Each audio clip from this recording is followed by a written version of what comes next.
Admiral Richard, last fall and again today in your opening statement, you referred to a Chinese breakout was your term, of nuclear weapons and capabilities. Could you please explain a little bit more, just in plain English? I'm not sure a normal American watching would understand what a breakout means. Explain a little more in plain English what you mean and its implications for our security. Senator, sir, first, that's not a talking point. I formally informed the Secretary of Defense of that fact last year. There's two components that I can talk about here. I'd be happy to go into more detail in closed session. First is it signals a significant shift in their capability and fundamentally their strategy. China has long been in a minimum deterrent posture, which was consistent with their stated no first use policy. They now have significantly more capability than is necessary to execute a minimum deterrent strategy, and it enables them now to execute any plausible nuclear employment strategy. Second is on our side. It drove me to have to take operational actions in response to a dramatic change in the threat, and so I'll go into more detail as to what those were in closed session. So despite their so-called no first use policy, they are building a nuclear arsenal capable of executing a first strike? One, Senator, they have plenty of capability that have no role in a true minimum deterrent strategy. And in fact, there is no technical difference between a system that is designed to go first or to go second. There's attributes that enable that, but we need to be very conscious of what they could do with it, not what they say they're going to do with it. So I think we should focus on what they're spending, what they're building, and rather than what they're saying, because they could change their no first use policy like that, couldn't they? Senator, yes, and I put no more credence in that than I did in the Soviet Union's no first use policy. All right, Admiral.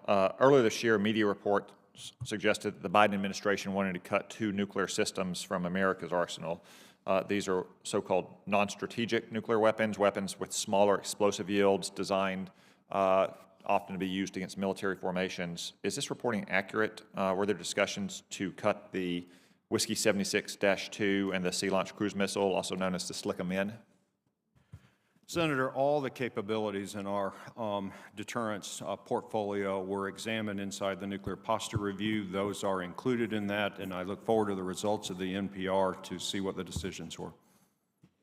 When is the NPR going to be released? Senator, I'd have to defer you to OSD for that answer, but I do want to make a point about those capabilities in particular, which is every capability that is in the U.S. arsenal is there for a reason. It is designed to produce an effect against an assessed threat. If we don't have a capability, the threat that drove it to be there still exists.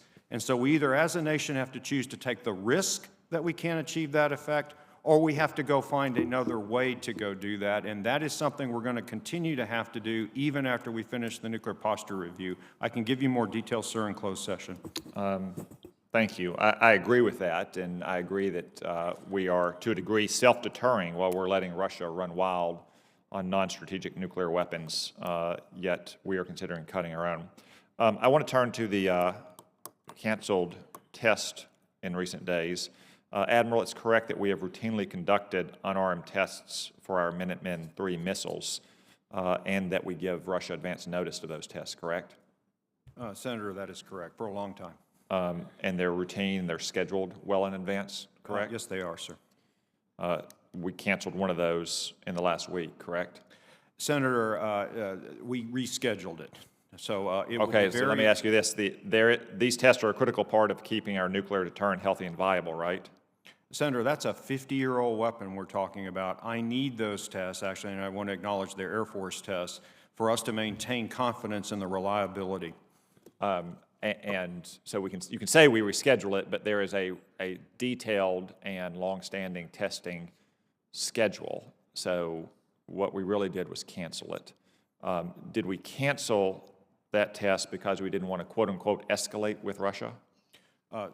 Senator, we are trying very hard not to send any escalatory signals at this point.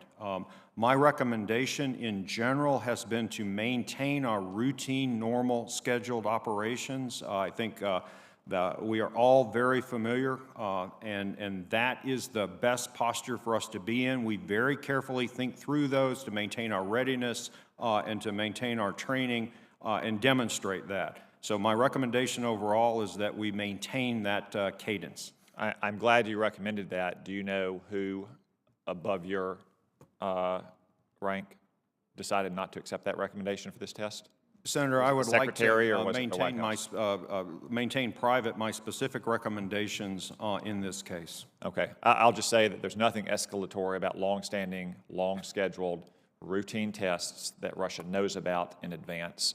And it's just another example of how we have mistaken actions that would have de-escalated this situation rather than escalated it. This is not within your combatant command, but if we'd been sending all the missiles to Ukraine over the last 5 months that we've been sending on an emergency basis for the last 2 weeks, I know that some people in the White House feel that that might cause Vladimir Putin to invade Ukraine, but how foolish does that look now?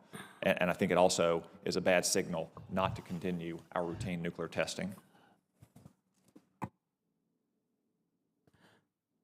Thank you, Senator Cotton. Senator Hoyle.